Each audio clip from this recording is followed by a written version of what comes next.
Hi and welcome. You're listening to the X22 Report. My name is Dave and this is episode 1275B and today's date is May 9th, 2017, and the title of the episode is Are Forces Being Put into Place Outside of Venezuela for Regime Change? Now, before I get started, I just want to make an announcement. I uploaded an interview today with Andy Hoffman. It is on the X22 Report Spotlight YouTube channel. So all you need to do is go over to YouTube, type in X22 Report Spotlight, it'll bring you right to the video, or you can come over to the x22report.com site, scroll down a little bit, look over to your right-hand side, you'll see the video there, and you can play it right on the site, or you can go over to newssentinel.com, same thing, scroll down a little bit, look over to your right-hand side, and you can play the video right on the site. Let's get into the economic collapse, political and geopolitical news. Now, we know that Trump on his campaign trail, he kept on talking about NAFTA, he kept on talking about global warming, and he made a lot of promises. And like we said, we're looking at both sides here to see if he is within the deep state. And now we are leaning towards more that the deep state has him. Now, there are still certain parts of him where he's trying to do certain things, but it looks like things are closing in around him, and that 1% hope is dropping in percentages to maybe 0.5% hope. Because what we're seeing right now is that on the day the White House threatened to withdraw from the North American Free Trade Agreement, that's NAFTA, Trump's son-in-law, Jared Kushner, well, he emerged as the key conduit between the United States and Canada. Now, according to White House officials, aides to Canadian Prime Minister Justin Trudeau called Kushner urgently on April 26 after seeing news reports that Trump was considering signing the executive order which was going to withdraw the United States from NAFTA. Now, Kushner, who has an expansive profile that includes foreign policy, speaks regularly to Canadian officials on ranges of issues, well, Kushner told his Canadian counterpart that this was a matter the leaders needed to discuss themselves, according to the White House official. And of course, the White House official remains anonymous. Now, the Canadian media reports something completely different, that Trudeau wasn't the one who called Kushner. Kushner actually reached out to Trudeau's chief of staff to suggest a call between the two leaders. So, if this is true, it looks like Kushner has basically saved NAFTA or is getting involved in the everyday politics in the White House, where Trump promised to get rid of NAFTA. He was ready to sign the executive order, and Kushner stepped in. Now, this tells us that Kushner then is working for the deep state. Now, let's move on to the Paris climate deal. Now, during Trump's campaign, he said he was going to remove the United States from the Paris climate deal because global warming is a complete hoax. And he ran on this. So he ran on getting rid of NAFTA. He ran on pulling the United States out of the Paris climate deal. And now the White House, well, they decided to delay removing the United States out of the Paris climate deal. Now, what do I mean by that? They decided not to meet on this issue until after the G7 leaders meet in late May. And we know through different reports that Ivanka and Jared are supposedly talking to Trump saying we need to stay in the Paris climate deal. Now, when we come up to that point where Trump has to make a decision and he goes back on his promise, if he does do this, he is then in line with the deep state, and he has gone back on his word with NAFTA. He has gone back on his word with the Paris climate deal, and he is going down a path where he's getting into bed with the deep state and turning his back on everyone that voted for him. Now, in the beginning, we needed to look at every single thing and every action that he did, because a lot of things are being said. Now, he hasn't signed on to the Paris climate deal. He hasn't removed the United States from the Paris climate deal. He has done nothing yet.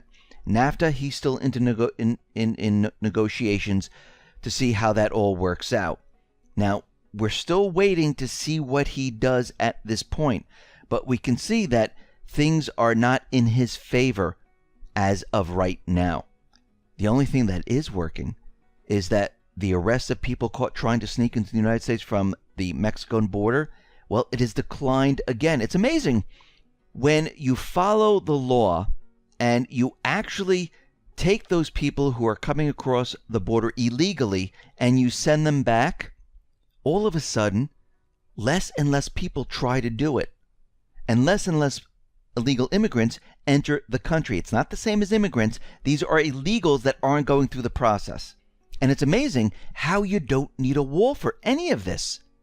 Now, we know that Yates and Clapper, they testified yesterday, and both Yates and Clapper, they said absolutely nothing and actually showed no proof whatsoever. There was nothing really accomplished by this whole entire thing. And what we are seeing right now is that the bigger question right now is, how did these leaks occur? Who did the unmasking? Because those things are actually against the law. So as of right now, there is no proof that Trump and Russia were colluding with each other. They couldn't produce anything. So one thing that did come out is when Yates was asked the same question as Clapper, whether Clapper had ever leaked either classified or unclassified information to the media, he asserted he had not. When asked the same question to Yates, she had spoken to reporters on background, and Clapper said he had done the same, but that did not include sharing classified information. Now, they just admitted that they didn't leak classified information. If the White House has documentation that says the opposite, well, guess what? They lied in front of Congress, and they're going to be in big trouble for that. And I think this is why Trump was out there setting Yates up by ask her this question, because I think they might have actual paperwork that shows that, yes, they did leak this information, or they have some type of proof. But we'll have to wait and see. Now, Judicial Watch is stepping in, and they announced today that it has filed a Freedom of Information Act lawsuit against the U.S. Department of Justice for emails of former Acting Attorney General Sally Yates from her government account. And they want all her emails to track down exactly what went on during this period with Flynn and everything else. Now, are they going to receive these emails? Well, we'll have to wait and see. But we can see that most of the time, Judicial Watch does get what they want. Now, when Trump came into office, many people were saying, why did Trump keep Comey on? Because we know that Comey was covering for Hillary Clinton. And no one really could understand it. Well, it looks like Trump just had enough of Comey right now. He basically said, you are fired, and he is terminating Comey. He informed FBI Director James Comey that he has been terminated and removed from office. Trump acted based on the clear recommendation from both Deputy Attorney General Rod Rosenstein and Attorney General Jeff Sessions. And we can see right now that he basically said that Comey cannot effectively lead the FBI. New leadership is needed to restore trust. And he should have done this right from the beginning. Now, out in France, we understand that Macron, he won the election. But Marine Le Pen, she is out there saying that, well, something is wrong with the elections. And she's saying they might have been rigged. Now, we know this was done using paper ballots. Now, in France, and this is very important, if a ballot is damaged, it cannot be cast. And what happened was, up to 1/3 of the ballots sent out to voters, an estimated 60% of Le Pen's ballots, were destroyed at the time of mailing. Now, I don't mean burnt up. I don't mean discarded. I mean they were ripped. If they are ripped, they cannot be used, and they cannot use them.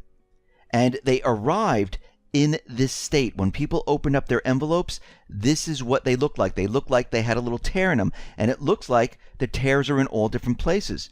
And it looks like it was done by individuals. And this is one way to manipulate an election, because we know that everything was being done by paper ballots. We knew they were using clear boxes, and we knew that they were going to have to manipulate it in one way or another, because they couldn't blame Russia in cyber attacking the election system because it wasn't being done electronically. So they had to figure out a new way of doing it, and it looks like this is what they have done. Now, tensions, they are definitely rising in Venezuela. And what's very interesting about this, we know that Marco Rubio, he decided to push forth this bill that's going to basically fund a regime change in Venezuela. And we also have something else happening at the same exact time.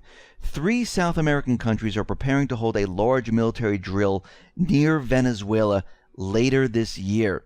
Now, there's going to be the involvement of the U.S. military in this drill, and this raises concerns about the U.S.'s true intentions in the area.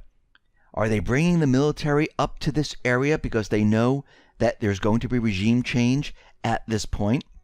And this is where it gets really interesting. Remember Michelle Temer, who was put into place, who was unelected because Rousseff was removed from her post because of certain allegations about different things that went on in her presidency. And we know that this individual, Temer, well, basically the United States controls this person.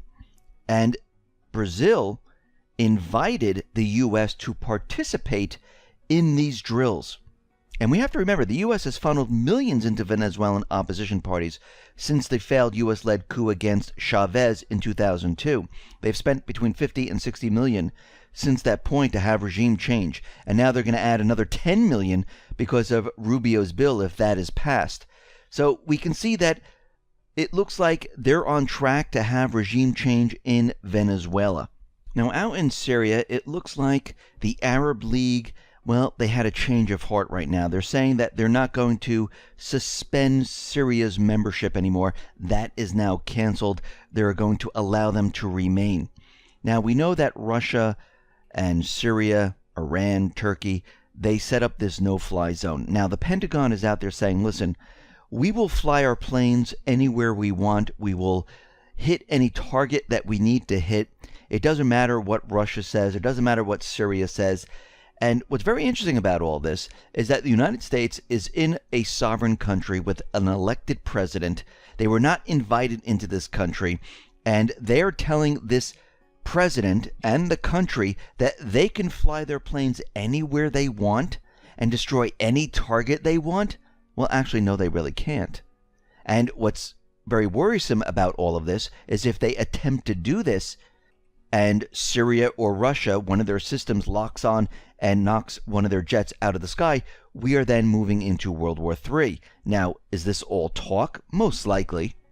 But we can see right now that the deep state, they want what they want, and they don't want to be told that they can't do something in a sovereign country where basically they invaded. Now, the corporate media is out there, and they're using another anonymous source to let everyone know what the Trump administration is doing. They're saying that the Trump administration has approved heavier weapons for the Syrian Kurds to support efforts to retake Raqqa from the Islamic State. And can we really believe this? At this point, we cannot, because nothing can be confirmed. Basically, this is just out there telling everyone that this is what's happening, and we could see that most likely this is coming from the deep state, and this is being run from the Pentagon, from the CIA, where they want to bring in more weapons into this area. Because as I see it right now, even though Trump is teetering back and forth and leaning more toward the deep side, even though he just fired Comey, which is a bright light in a very dark tunnel, we can see that the deep state, they're still using tricks to convince us that this is the way it's really happening, and then it turns out that it really isn't.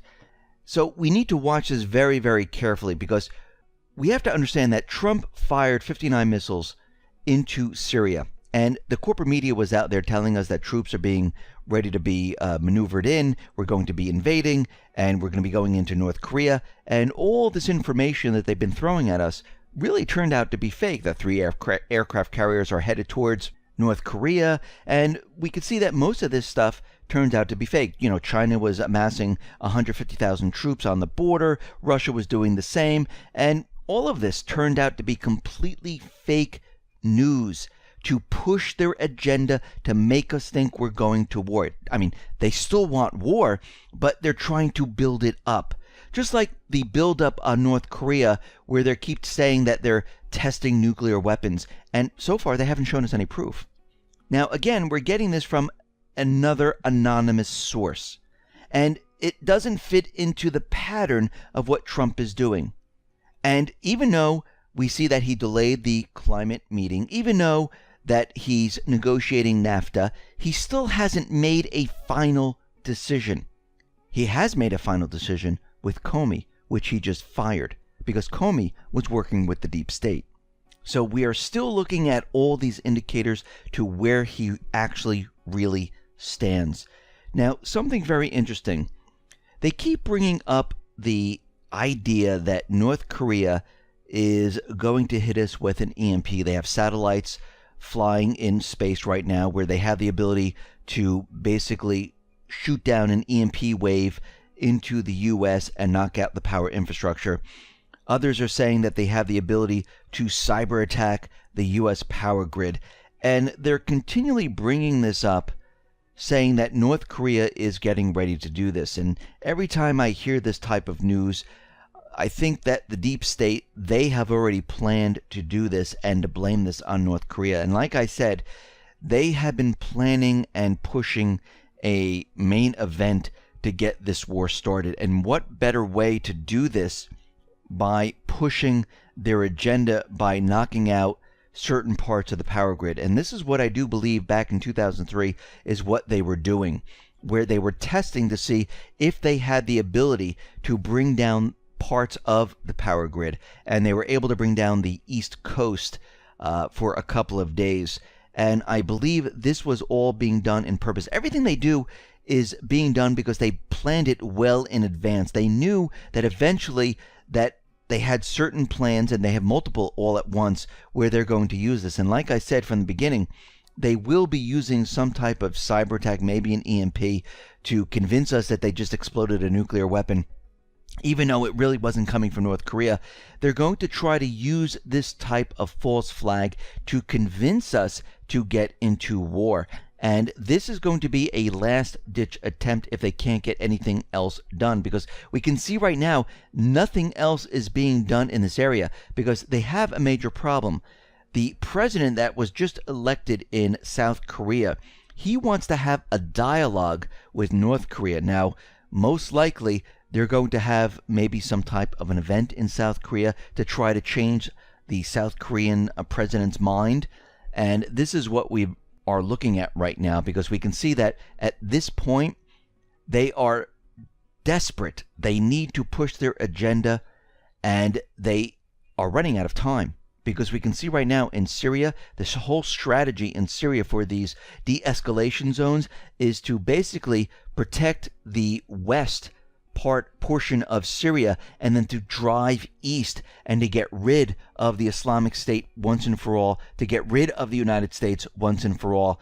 And we can see this is part of the strategy, and this is what the United States government central bankers are very worried about. The deep state, that's what they're worried about all of this. And we could see out in Syria, North Korea, things are really not going well for them. So they are going to become very, very desperate. They're going to push their agenda, and most likely we're going to see an event, because we can see right now that the economy, it is breaking down. JP Morgan already warned us that they need to basically bring the deposits together because they're preparing for a bail-in. And we see right now that when we hit September 30th, well, that $1 trillion runs out. We have a debt ceiling problem, and we're going to be running into a huge amount of trouble. Listen, everyone, thanks a lot for listening. Be well, be safe, and especially be prepared. Thanks a lot.